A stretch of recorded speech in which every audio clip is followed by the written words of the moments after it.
My high school Spanish teacher, who I still maintain a very strong relationship with, had really changed my life, and I realized in thinking back on it that if I had never met her, how different a person I would be and how profoundly different my life would be. So just in order to hopefully have that kind of an effect on somebody else's life, I became a teacher. When I started working at KIPP, I think the lasting impression that I took the most was the consistency among the teachers, was in terms of the students receiving similar messages everywhere that they went. And that was a fantastic thing for me to see, and I think it has a great effect on the kids. I had this idea that somehow the kids were somehow different from the kids that I'd been teaching in a regular, Department of Education public school, and it's the same kids.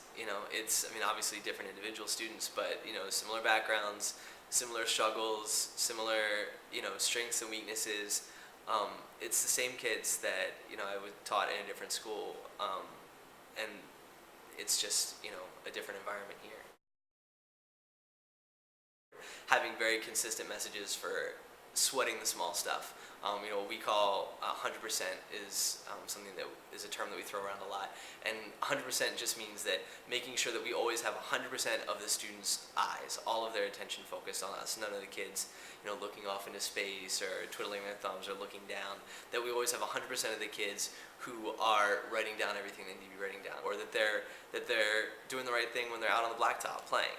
So it's the 100% is always sweating the small stuff and not letting anything fly by. And that's an easy thing to do.